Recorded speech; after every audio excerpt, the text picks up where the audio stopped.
வணக்கம். இன்றைக்கி நம்ம பார்க்க போகிற சமையல் என்னென்னு பார்த்தீங்கன்னா, பாரம்பரிய மாப்பிள்ளை சம்பா அரிசி வச்சு அருமையான இனிப்பு குழிப்பணியாரம் எப்படி செய்யலாங்கிறத பார்க்கலாம். இந்த அரிசி உடம்புக்கு பல மடங்கு ஸ்ட்ரென்த்து கொடுக்கும். சின்னவங்கலேருந்து பெரியவங்க வரைக்கும் சாப்பிட்லாம். சுகர் லெவலும் நல்ல கண்ட்ரோல் ஆகும். ஈவினிங் டைம் இது மாதிரி செஞ்சு கொடுங்க. நார்மல் அரிசியில் வந்து குழிப்பணியாரம் செய்யாமல் இது மாதிரி பாரம்பரிய அரிசியில் வந்து செஞ்சு கொடுங்க. ஆரோக்கியமாகவும் இருக்கும். டேஸ்ட்டு பார்த்திங்கன்னா நார்மல் நம்ம குழிப்பணியாரம் சாப்பிட்ற மாதிரி தான் இருக்கும். ஸோ வாங்க இந்த அருமையான குழிப்பணியாரம் எப்படி செய்யலாங்கிறத பார்க்கலாம். இந்த பணியாரம் செய்கிறதுக்கு 1 டம்ளர் மாப்பிள்ளை சம்பா அரிசி, 1/2 டம்ளர் இட்லி அரிசி, 1/2 டம்ளர் பச்சரிசி, 1/4 டம்ளர் உளுந்து, 1/4 டேபிள் ஸ்பூன் வெந்தயம். இது எல்லாத்தையும் நல்லா கழுவிட்டு ஒரு 5 மணி நேரம் ஊற வச்சு நார்மலாக எப்பயும் நம்ம பணியாரத்துக்கு ஆட்டுற மாதிரி ஆட்டி எடுத்துகிட்டு நல்லா ஒரு 8 மணி நேரம் புளிக்க விட்டுட்டு பார்க்கலாம்.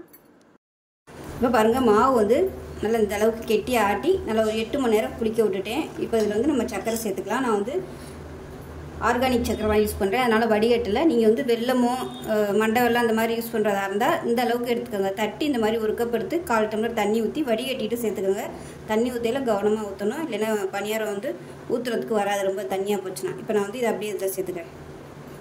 1 கப் அளவுக்கு சேர்த்துருக்கேன். இப்போ ஏலக்காயும் சுக்கும் தட்டி வச்சுருக்கேன், இதை சேர்த்துக்கலாம். இப்போ இதில் தேங்காய் துருவல் சேர்த்துக்கலாம். தேங்காய் வந்து நெய்யில் வதக்கிட்டு சேர்க்குறதுனாலும் சேர்த்துக்கலாம். நான் வந்து அப்படியே தான் சேர்க்குறேன். இதை வந்து நல்லா கரைச்சி விட்டுக்கலாம்.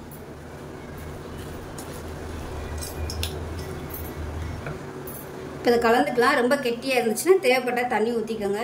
அதே போல் பணியாரத்துக்கு மாவு ஆட்டும்போது ரொம்ப வலுவலுன்னு ஆட்டக்கூடாது மாவு. அதே மாதிரி நம்ம நார்மலாக இட்லிக்கு எப்படி ஆட்டுவோம், தனியாக நம்ம வந்து உளுந்து பொங்க விட்டு ஆட்டுவோம் இல்லையா, அந்த மாதிரி ரொம்ப நேரம் வந்து மாவு வந்து ஓட விடக்கூடாது. நைஸாக அரைப்பட்டோடனே நம்ம எடுத்துடணும். பணியாரத்துக்கு வந்து ரொம்ப ஆட்டணும்னு அவசியம் இல்லை. இப்போ நல்லா கலந்தாச்சு. இந்த அளவுக்கு இருந்துச்சுன்னா நல்லாயிருக்கும், ரொம்பவும் தண்ணியாக இல்லாமல்.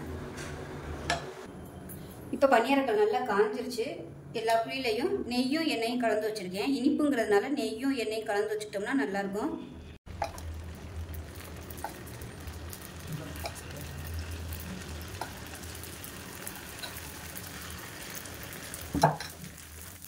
இப்போ இதை மூடி வச்சிடலாம். மீடியமான ஃப்ளேமில் வேகட்டும். பாருங்க, ஓரளவுக்கு நல்லா வெந்துருச்சு. இதை திருப்பி விட்டுக்கலாம்.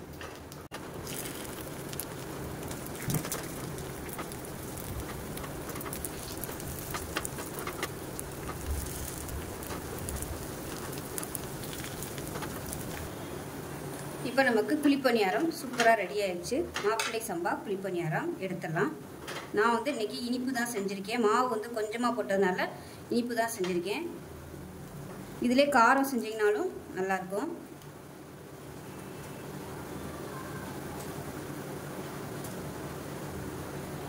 நார்மலாக வெறும் அரிசி வச்சு நம்ம குழிப்பணியாரம் செய்யாமல் இது மாதிரி ஹெல்த்தியாக செஞ்சு கொடுக்கலாம், நல்லாயிருக்கும். மிக்சியிலே கூட நம்ம அரைச்சிடலாம்.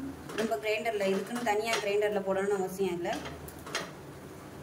ஈவினிங் டைம் பிள்ளைகளுக்கு வந்து இது மாதிரி ஹெல்த்தியாக செஞ்சு கொடுங்க.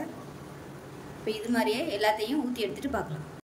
இப்போ பாருங்கள், எல்லா பணியாரமும் சுட்டு எடுத்தாச்சு. டேஸ்ட் நல்லா அட்டகாசமாக இருக்கும். இதுக்கு வந்து நான் தேங்காய் சட்னி வச்சுருக்கேன். விருப்பப்பட்டால் நீங்கள் வந்து நல்லா சூடாக இருக்குது, கொஞ்சம் ஆறுனதை எடுத்துக்கலாம். தேங்காய் சட்னி இல்லை கார சட்னி வச்சு சாப்பிட்டிங்கன்னா சூப்பராக இருக்கும். பாருங்கள் எந்த அளவுக்கு இருக்குன்னு. மாவு வந்து ரொம்ப நைஸாக ஆட்டிடக்கூடாது. நைஸாக ஆட்டினீங்கன்னா உங்களுக்கு உள்ளே வந்து களி மாதிரி ஆயிடும். அதனால் கொஞ்சம் நெருன்னு இருக்கிற மாதிரி ஆட்டி எடுத்துக்கோங்க. நல்ல ஒரு அருமையான ரெசிபி. பாரம்பரிய அரிசியில் அருமையான குழிப்பணியாரம் செஞ்சாச்சு. ஈவினிங் டைமாக பசங்களுக்கு வந்து இதை செஞ்சு கொடுக்கலாம். ஈஸியாக மிக்சியிலே வந்து கொஞ்சமாக போட்டுக்கலாம். காரம் பிடிக்கும்னா நீங்கள் காரமும் இதில் வந்து செஞ்சுக்கலாம். அடுத்த வீடியோவில் காரம் வந்து நான் செஞ்சு காமிக்கிறேன். ஸோ நார்மலாக எப்பயும் போல் வெறும் இட்லி அரிசியில் வந்து நம்ம குழிப்பணியாரம் செய்யாமல் இது மாதிரி செஞ்சுக்கலாம். இந்த மாவு பேட்டர் வந்து ஒரு 2 நாளைக்கு வச்சுக்கலாம். நீங்கள் அதுக்கு மேலே வச்சிங்கன்னா ரொம்ப புளிச்சு போகும், ஸ்மெல்லும் வர ஆரம்பிச்சிடும். அதனால் எந்த இட்லியோ தோசையோ எதாக இருந்தாலும் 2 நாளைக்கு தான் நம்ம வந்து இதை யூஸ் பண்ண முடியும். ஸோ இதே மாதிரியே செஞ்சு பாருங்கள். செஞ்சு பார்த்துட்டு எப்படி வந்துச்சுங்கிறத சொல்லுங்கள். வீடியோ பிடிச்சிச்சுன்னா லைக் பண்ணுங்கள், கமெண்ட் பண்ணுங்கள், சேனலை சப்ஸ்கிரைப் பண்ணுங்கள், பக்கத்தில் உள்ள பெல் பட்டனையும் ப்ரெஸ் பண்ணுங்கள். நன்றி.